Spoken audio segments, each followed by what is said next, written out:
Okay. And we're live. All right. So we're live on LinkedIn, Facebook, and YouTube. So for those of you who are tuning in, as always, please put your name in the comments and what country or state you are dialing in from or watching from. So we're going to give that a minute or so just to welcome you. We want to acknowledge you. So put your name and your state, your country in the comments. We have a very special guest today, and we can't wait to dig in. So, all right. So if you're popping in, I see viewers out there. Don't be shy. Put your name and your state or your country in the comments. Hey, Tamara from Alberta, Canada. Welcome. Thank you for joining us. Thank you so much. Put your comments, put your name and state or country in the comments. Um, we just want to welcome you. And we'll get started in about 30 seconds.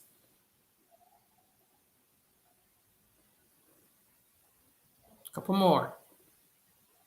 We'll get started in 30 seconds. Today we're talking, hi Chuck from Dallas, hi Corey from Winnipeg, hi Savannah from Charlotte, yay, my hometown. Well, my hometown recently. Hi Lagos, Nairobi. Hello, Donna from Michigan. Hello, Savitha from. That went away too quickly. Too many people coming in at the same time. Hey, Manoj from Oman. Joey from Salt Lake City. Welcome. Jessica from California. Nice to have you here. Thank you for supporting our page and our show. Today we're going to be talking about, top 10 mistakes that leaders make. We're going to touch on mistake number 2, which is putting paperwork above people work. So I'm here with a very exciting guest. I'm going to introduce him in a second, Dr. Jeff Williamson. Let me just say hi to a couple more of you guys from Atlanta. Salute from Atlanta. Jack Anderson from, I think that might be Wisconsin. Thank you for joining us today. Okay, so today we have a special guest, Dr. Jeff Williamson. I'm going to read his bio real quick. Dr. Jeff Williamson currently serves at Olivet Nazarene University as the Executive Director of Corporate Engagement. He's also an adjunct professor on leadership. So we have a good treat in store for us. He was a BA and a master's in speech communication and a doctor of education degree in educational leadership. He completed the Indiana University Lilly Family School of Philanthropy certification in fundraising management and was a postdoctoral student at Ohio State University. Let's see now. Fisher's College of Business, forgive me. In addition, he's a Gallup certified strengths coach.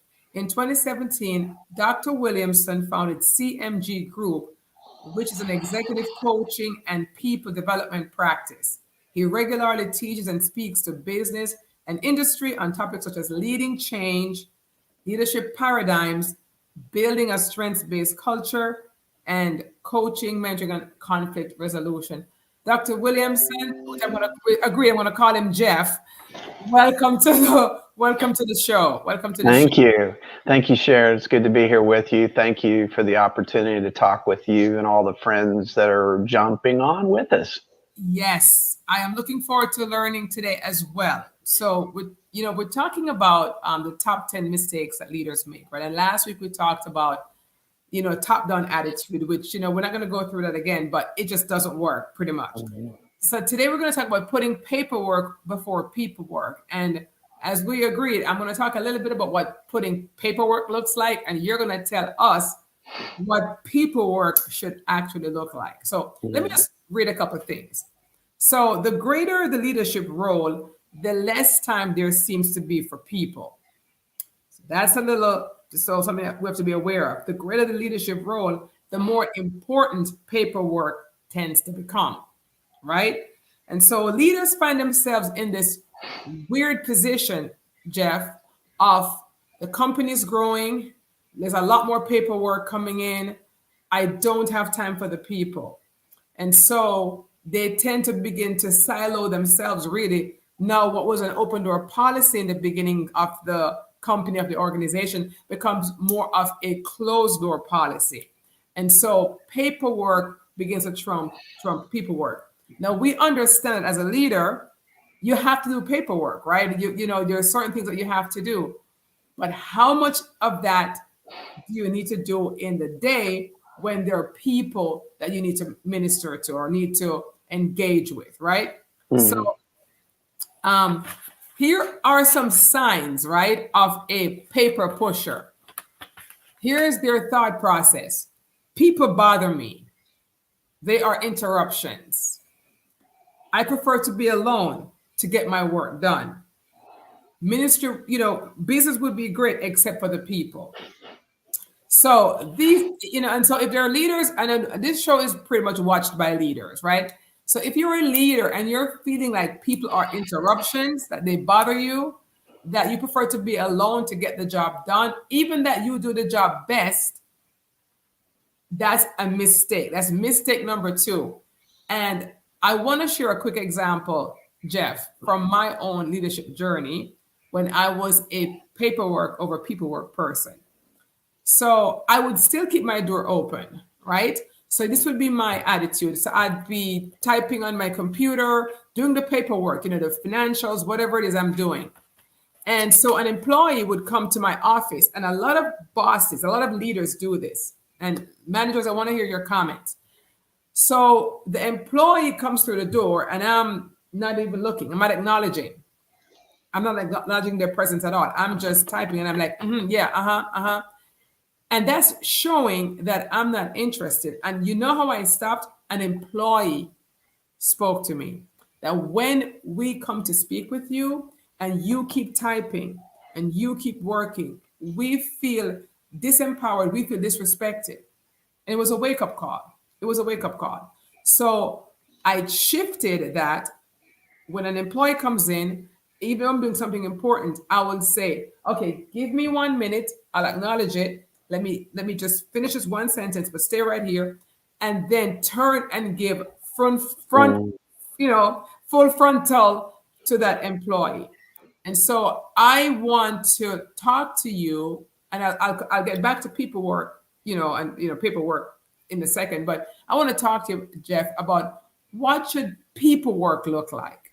You know, what should people work look like in your organization? And I remember reading in your book, which I'm going to put your the name of your book up here. Great short read, The Power of 168, written by Dr. Jeff Williamson. And in the book, one of the things you said, you know, you quoted Les Brown, who said, define your priorities, know your values, and believe in your purpose. Only then can you effectively share yourself with others.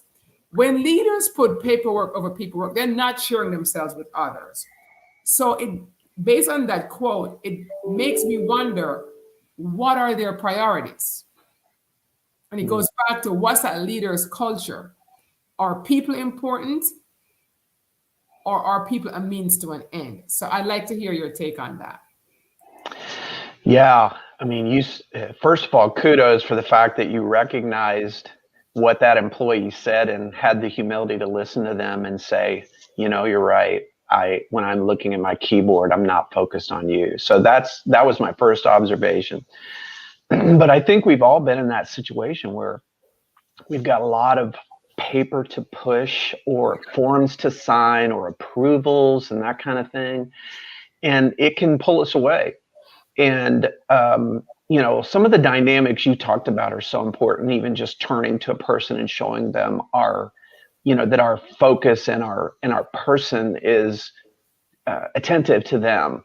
Mm-hmm. And, you know, those kinds of cues that do tell people, rather than them saying, oh, I'm sorry to bother you. Well, apparently we've sent some message even before we say a word, because they lead with it. They lead with that sometimes. But you know, I think that's important to recognize that we can be isolating ourselves. We can let the paper become a barrier rather than a Yes. part of the process. And we never want to have people come, we never want to have it come across to people that they're just an object, as Right. opposed Right. to, Right. this is a member of my team. This is someone that's important to me. What can Yes. I do for you today? How can I help you? Yes. Yes. Yes. Well, Tamara says human capital is our most valuable resource and needs the It most is. investment. Watch the Mm-hmm. ROI when we do, and it's true. Mm-hmm. But I think leaders, I heard John Maxwell said something which I thought was very important for leaders.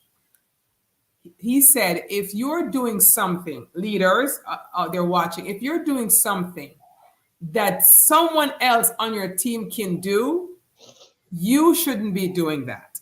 Mm-hmm. Because, I've heard him said elsewhere, 95% of what a leader does, someone else can do it. It's the 5% that we have. Mm-hmm. So one of the things I'd have to say to leaders who are struggling with the paperwork on your desk, all the things and the reports that you have to do, is there someone on your team who you could delegate some of that to so that you can eke out some time in your day to devote to people work, people development? And it doesn't take a lot. We heard about management by walking around, where leaders step out of your office for a little bit, maybe once or twice per day, 30 minutes, depending on your team size, and just go around and say, hi, Jeff. Hi, Mm-hmm. Tamara. Hi, Mm-hmm. Bernard. How are you doing today? How's the family? Mm-hmm. It's just that engagement that allows Mm-hmm. the employee to feel that you're putting them, that they're Mm-hmm. they're at an elevated status, that Mm-hmm. they're an asset to your organization, and leaders. I think the reason why this is not practice, it goes back to values. What do you value? Do you value relationships, or is it just all about the numbers? What are your thoughts on that? Yeah, I absolutely concur with that. I mean, um, people seem to know pretty quickly whether we're about the outcome or the people who help it happen. And so you're right. Those times when we get out of the office or we're working in a central shared space where people can, or we're just in that space and we're not working, we're literally there waiting for them, that welcoming posture, that openness. That, okay, hey, I'm going to be in the atrium today between 2 and 3. No agenda. I just love to see you guys. It's been too long, and people can come by. And that's different than someone tapping on my door and saying, "Oh, I'm sorry to bother you, but I need this signed." Things like that. So when people on our team or an organization feel like they're seen and appreciated, oh my goodness, there's so much data out there on engagement, on someone at work cares about me as a person. It's quite an impact. It really is. And so people want to be known for who they are, not just like, oh, you're a clerk, you're in the supply chain department, etc. Something you just said, right? Which. Oh, and by the way, Gregory, he says, "What's the book's name?" So there's two books that we're talking about. We're talking about, Dr. Williamson's book, which is The Power of 168. And I know last week you guys were asking me the name of this book. This is called The Top 10 Mistakes Leaders Make. It's by Hans Finzel. It was written back in 1995. I think it was written from a ministry standpoint, but it is excellent, very excellent. And that's over the next 8 lives, we're covering every single mistake. But Jeff, something that you said that jumped out at me, right? You said when an employee has to say, I'm sorry I'm bothering you. Okay. Mm-hmm. Just the fact that they're saying I'm bothering you, Mm-hmm. leaders on this call, if an Mm-hmm. employee has to apologize for bothering you, it Mm-hmm. means that you have failed to communicate that they're not a bother, that they're an asset. And I Mm-hmm. do like something that Jeff said, to switch it up sometimes. Maybe say, okay, hey, I'm open between, 2 to 4 or 2 to whatever to sign stuff, or to ask questions. I worked at a Fortune 500 company years ago when I was in my early 20s.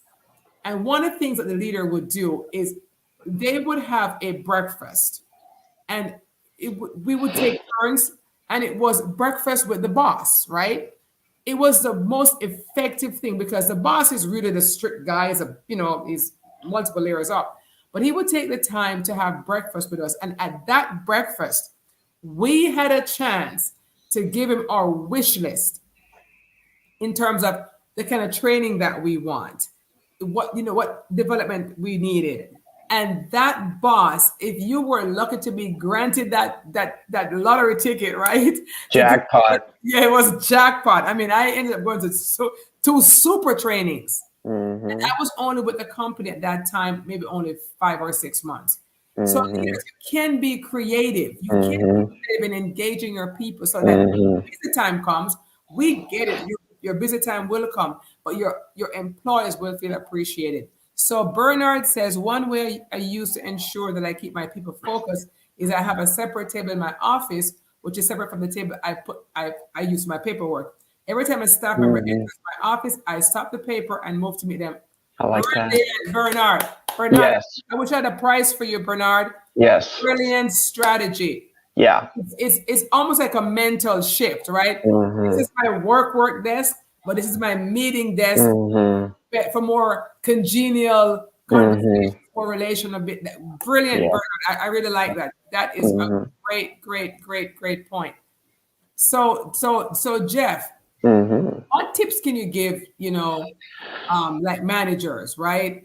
Leaders Mm-hmm. to help to really, you talk about change management, talk about creating culture. What can a company do that's currently have a culture where they notice that they're having a little bit of employee dissatisfaction, employee turnaround.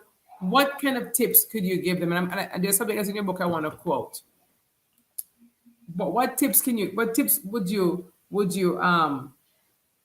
said here, for example, in your book, Mm-hmm. Mm-hmm. everything that we do, whether it's personally or professionally, should be with and for other people. Mm-hmm. How Yeah, does that's it good. apply in leadership? Yeah. How can a leader get that mindset? Yeah, that's that. If I can say this, my Yes. book. It's one of my favorite quotes from the book. What we do is with and for other people. It's not for me, right? For first of all, and just that word of we're doing it. This I'm doing this with you. You're a part of the outcome. You're a part of the experience. You're a part of creating this thing or this product or whatever it is that we do. I'm Mhm. doing it with you. I'm not separate from you or above you, and you're down there and I'm over here. So I so love the words that I'm with you, Right. and then the spirit of saying I'm doing this for someone else. I'm doing this for my client. I'm doing this for my team. I'm doing this for my reports. It's not for me. It's not about me. And so that with and for is something that I have really repeated over and over again in the years because it's the focus is out there rather than, it's all Right. about me. So George P, puts servant leadership in his comment. And Mm-hmm. on this particular page at PCL, whenever you poll the page, servant leadership is their favorite kind. And we understand that Mm-hmm. servant leadership is really putting, having that upside down pyramid, as they call it, Mm-hmm. where you're Mm-hmm. serving your people. And Mm-hmm. I love servant leadership model. The reason why I go with the purpose centered leadership model Mm-hmm. is this something that really came out of my experience working for Mm-hmm. 16 years in nonprofit and equal amount of time in the corporate world, right? Mm-hmm. And it's just seeing the merger of when corporations step outside the walls and serve their community. So servant Mm-hmm. purpose and leadership for me is servant leadership, right? At its best, it's serving those within, Mm-hmm. outside the walls of the Mm-hmm. corporation. But all of Mm-hmm. these things require a certain mindset of the Mm-hmm. company. How can a company create? Because company culture is really overlooked, I think, a lot of times. And every single company has a culture. Mm-hmm. Leaders on the line again, again, leaders, I'm talking to you. Mm-hmm. You are the one, the top leader, the founder. The culture is stemming from you. You have to lead out the company's culture. Is the culture putting people first, or is the culture putting profits first? Now, smart leaders know that when you put people first, profits come. When you put profits first, people leave. So, what are your thoughts on that, James? Jeff, what are your thoughts on that? Sorry. I'll answer either one. It's okay. Yeah, the places where I see culture lived out Yes. is where service is not just a once a year photo op. And Mm, by that I mean, and I'm not dissing places that do an annual work day with all the different great nonprofits. But what I mean is that it's embedded into the fiber of their culture of the organization. And an example of that would be, and I know you've seen this too, Sharon, there are places where they've said, look, we're making a commitment to our community. And yeah. because of that, our employees are given a day a month or 2 days per quarter, whatever the number is, and they are paid their normal salary on that day or days, and they leave their workplace and they go sort clothes at a shelter or bag food and groceries at a food pantry or whatever it might be, build a house or help build a house for a family or something in the community. But they partner with the local nonprofits, and by doing that, they not only boost the number of volunteers, but then it's built in. It's like, oh, this is what we do. Everybody gets some days every year that we want them to get off our campus, out of our buildings, and serve the people we say we're here for. So that's a difference. Yes, and what you just described there, Jeff, is the I'm so happy. It's the perfect picture of purpose-centered leadership. See, the whole vision of purpose-centered leadership is to marry corporate with nonprofit, right? That's the ultimate vision where I want to sensitize corporate America that you can do so much in your community by doing what you Mm-hmm. said, even once per year, twice per year, allowing your Mm-hmm. staff to volunteer with paid time in Mm-hmm. serving your community. Mm-hmm. What that does for you, because my husband and I, we run purpose-centered companies, right? So what Mm-hmm. it does for you is like you said, you just perfectly stated, the employee feels that you're part of something greater than you, Mm-hmm. the boss, just wanting money, money, money. That Mm-hmm. community in which they live and Mm-hmm. in which the boss live as well, that we're actually adding value. And that's why I say Mm-hmm. purpose-centered leadership, the reason Mm-hmm. why I coined that phrase is taking servant leadership, because I have a faith background. So it's taking Mm-hmm. servant leadership and Mm-hmm. taking it outside of serving only the employees, which is wonderful, but Mm-hmm. serving your community as well. Because Mm-hmm. friends, those of you who are not using the purpose-centered model, you're missing out on really major employee satisfaction, in Mm-hmm. addition to actually adding true value to your Mm-hmm. community. Mm-hmm. Mm-hmm. So, And yeah. I would even add, Sharon, too, as a leader, two thoughts. One, but first of all, is that doing those things that allow our people and our team to serve and to live out what service looks like, but to be a part of it. To Yes. not just say, hey, you can have a day a month, which I celebrate, but to say, where are we going this month? I want to help. I want to be a part of it. Because I tell you, when we get out there in a t-shirt and jeans and Nikes and we're working shoulder to shoulder, we don't really see the CEO, the senior executive, or the frontline customer service person. We just see humans. We see teammates, and we're there working together, bagging groceries or painting walls together. And it's like, I don't care what your title is on that day. You're a caring human, being a part of your community and doing what you can to make things better for other people. And when you take off the title and those kind of labels, man, there's a purpose centered leader right there who says, I got this title, I got this degree or whatever, but I'm just a guy, I'm just a lady, and I love to help our community and I love to work with you. Tell me more about your family. Because while they're at it, Yeah. that leader finds out, oh, your mom's been sick?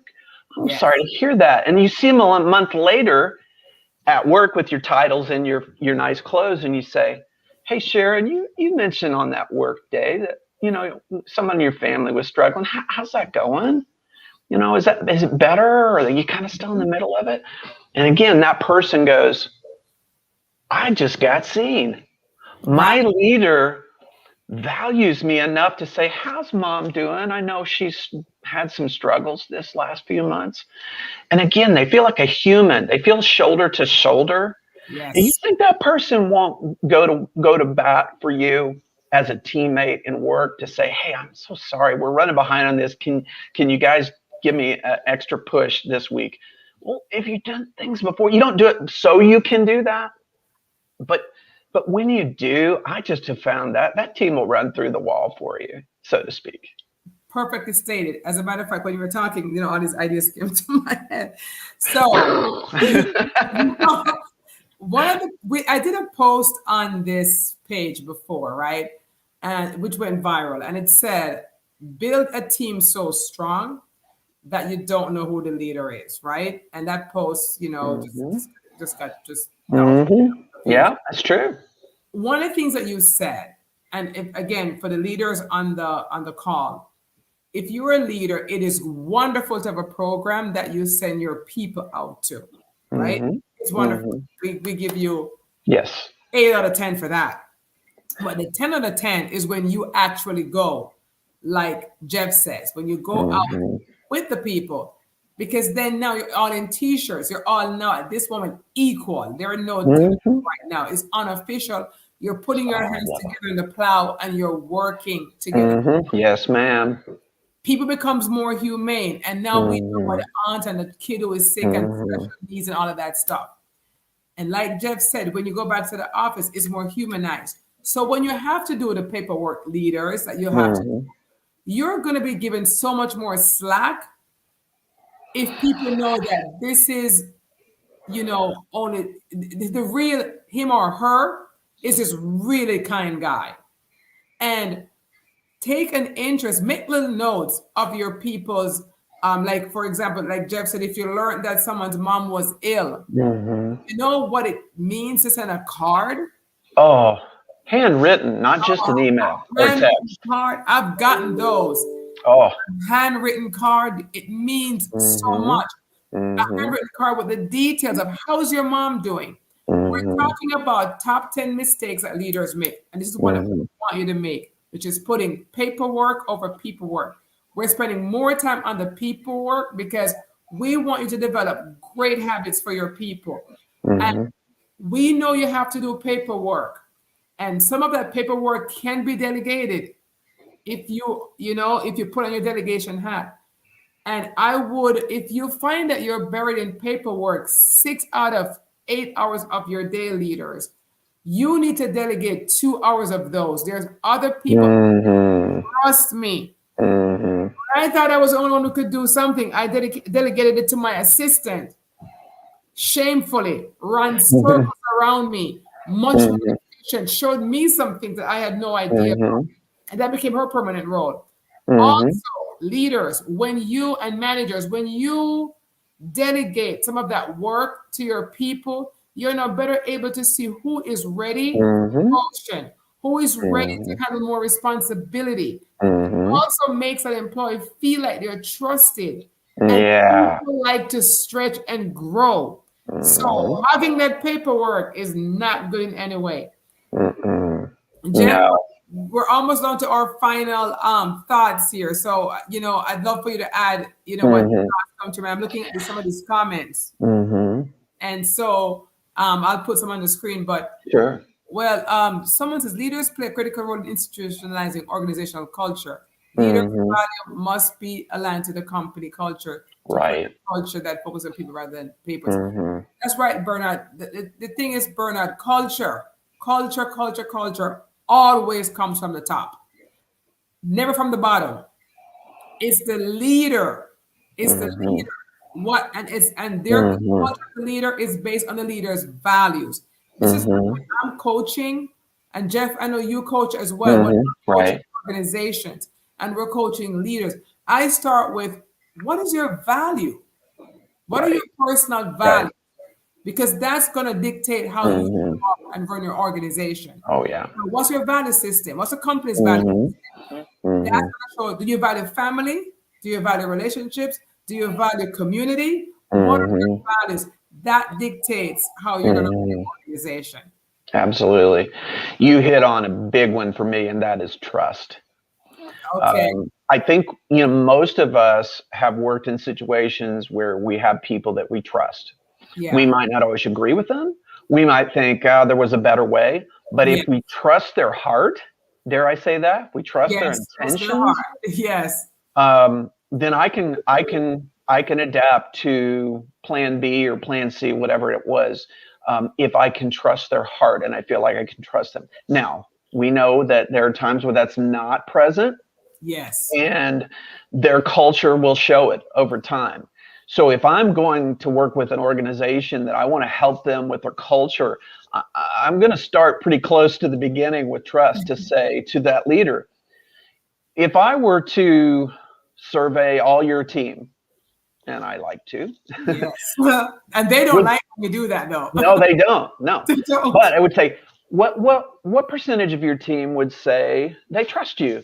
Oh, I think most of them, probably 90, 95%. Well, then if you survey the team and the team says 60%, and 40% of it's going, mm-mm, that's something that has to be addressed, Yeah. as to how that happens. So trust is big for me, and you mentioned that's so important for Yeah. sure. The other thing that I thought of, and this was, I saw one of the comments go by in terms of, yeah, but there's all these systems, Hmm. and there are.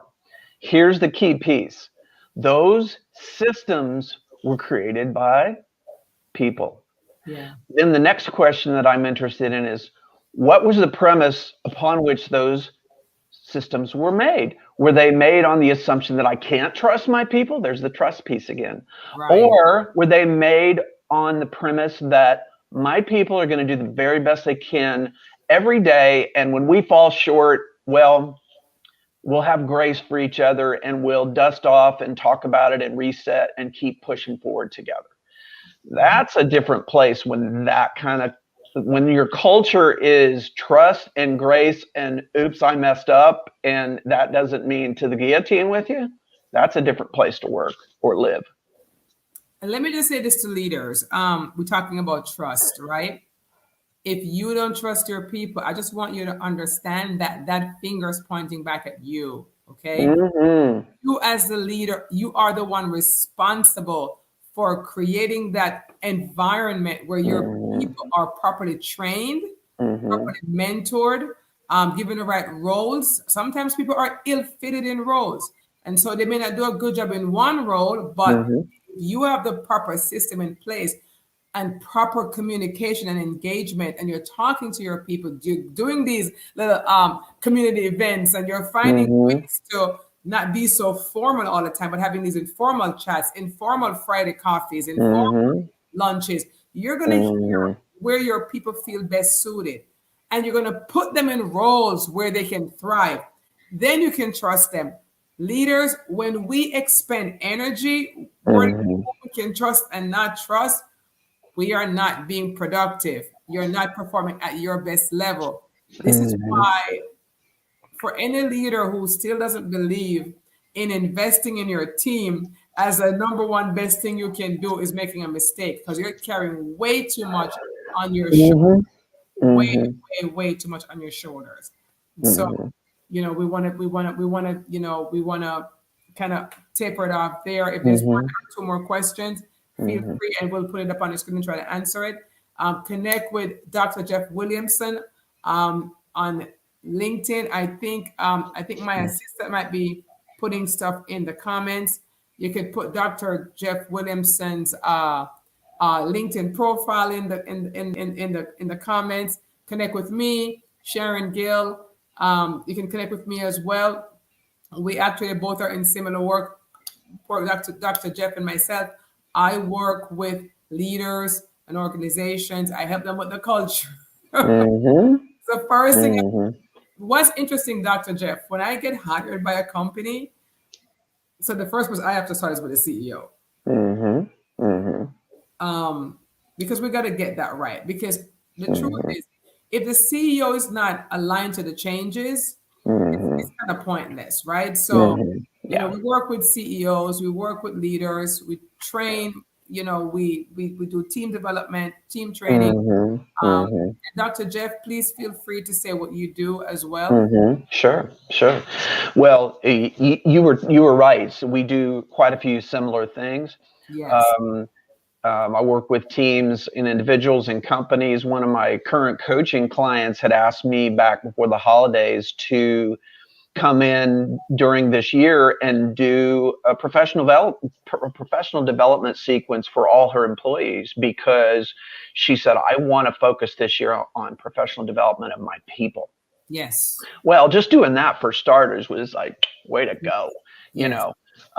But then for that team to know they're invested in. So, yes. so sometimes it's an on ground, sometimes it's a virtual conference or day long training, those kinds of things that I do, as well as the individual coaching with executives. So, yeah, those are all in my wheelhouse as well. So, thanks for the opportunity to mention that, Sharon. Appreciate it. Absolutely. And again, something that Jeff said, just the fact that he was hired by this company, and I know I had a similar experience, to come in and do professional development immediately would boost the morale of your people. Hmm. We've Hmm. all seen surveys where people say, yes, they want a raise at loved one, but they want to grow. They want to be Hmm. appreciated. Yep. Okay. They want to grow, they want to be appreciated. So just the fact that you as the leader, Hmm. trainers, Hmm. virtual trainers, in-person trainers, whatever you decide, Hmm. you know, that is showing your people that Hmm. you are invested in them. Hmm. And we're not Yep. trying to push coaching and consulting on you. When I ran my big organization, I brought those people in. I grew in the Hmm. process. My people were grateful and they grew. So, Hmm. again, reach out to us. I mean, and would love to chat with you. And we will talk the next week. Some of you are asking, what's the third one? The third mistake is the absence of affirmation. Mm. We're discussing the absence of affirmation on the next live next week. That's mistake number 3 that leaders make, not affirming their people. Mm. Dr. Jeff, any closing comments? And then you have the last word. Well, I was going to say I'm going to tune in, because that is such an important topic. Yes, You mentioned I'm a strengths coach, and one of the great stories related to that is, how full is your bucket? And it's all yes, about affirmation. So I love that you're going to be addressing that topic next time. Thanks so absolutely. much. Until next time, we're signing out. Thanks for watching today.